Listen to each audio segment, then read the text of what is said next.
City की एक report आई थी जिसमें यह साफ लिखा गया था, कोई भारत की रिपोर्ट नहीं है, न्यूयॉर्क की है, कि 30 हिंदू मंदिरों को पाकिस्तान में तोड़ा गया था और इन्होंने नारे लगवाए थे, crush India, death to Hinduism. ये मैं इतनी पुरानी तस्वीर लेकर के बैठी हुई हूं जो न्यूयॉर्क सिटी की ये रिपोर्ट है। दूसरी बात मैं कहना चाहूंगी कि अभी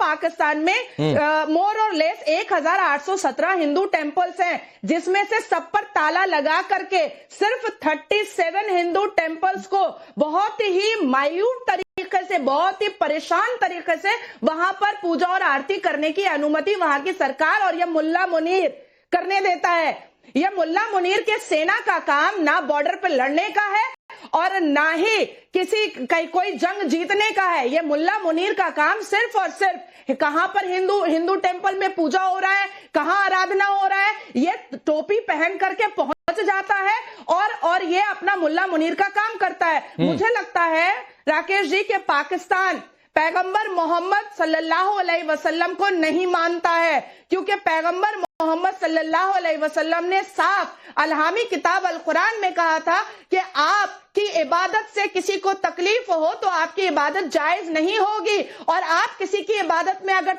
तकलीफ दे तो भी आपकी इबादत जायज नहीं होगी। तो जिस हिसाब से पाकिस्तान में हिंदुओं पर अत्याचार हो रहा है, मंदिरों को तोड़ा फोड़ा जा रहा है, कैफे शॉप बनाया जा रहा है, इसका मतलब है कि ये औरंगजेब के मुरीद हैं, ये पैगंबर मोहम्मद को भूल चुके हैं, पैगंबर मोहम्मद की सुन्नते रसूल को ये मानने से इनकार कर चुके हैं। ये सब पाखंडी मुसलमान है पाकिस्तान में, ये कोई सुन्नते रसूल पर चलने ठीक है, वो पाखंडी है कि नहीं है छोड़ दीजिए, नाजिया काहे लिए सर्टिफिकेट देना छोड़ दीजिए, लेकिन आरजू भले सभी ने आपको पाकिस्तानी माने या ना माने, पाकिस्तानी पासपोर्ट तो है ही, और मुझे लगता है आप पाकिस्तान में ही रहती भी हैं। अब हो सकता है एक आध बार जाकर सबीन से मिल लीजिएगा, हो सकता है इनकी बहुत सारी शिकायतें या पाकिस्तानी है कि नहीं है, हो सकता है इनकी दूर हो जाए। लेकिन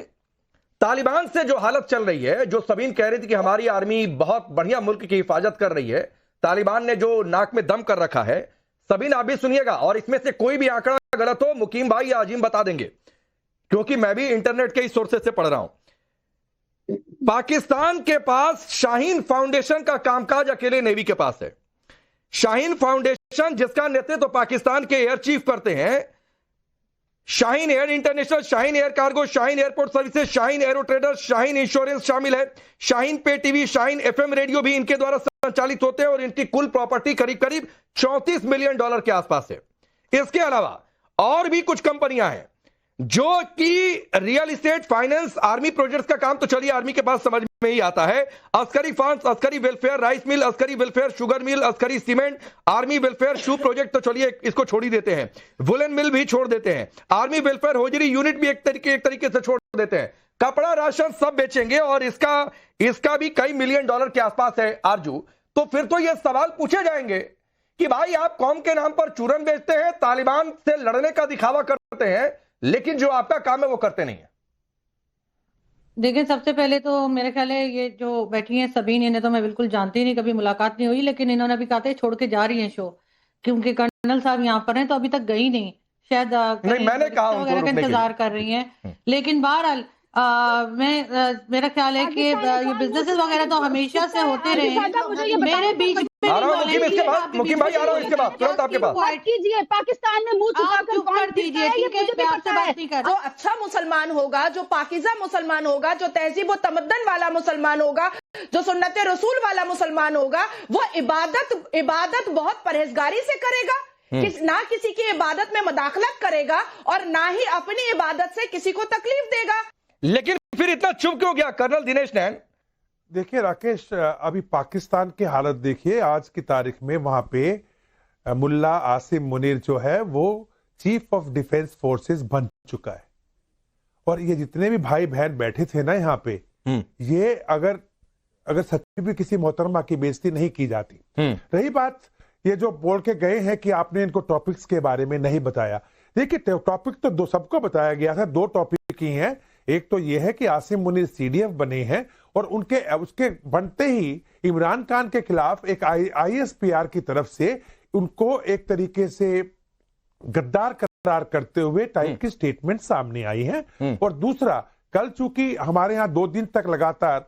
रशिया के राष्ट्रपति पुतिन साहब जो है 2 दिन की विजिट पर थे और भारत के साथ में उनके साथ में हमारे करार हुए हैं। एक सबसे बड़ी चीज जो हुई है जिसमें लोग घबरा रहे हैं वो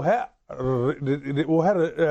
रिलॉस, reciprocal exchange of logistic agreement.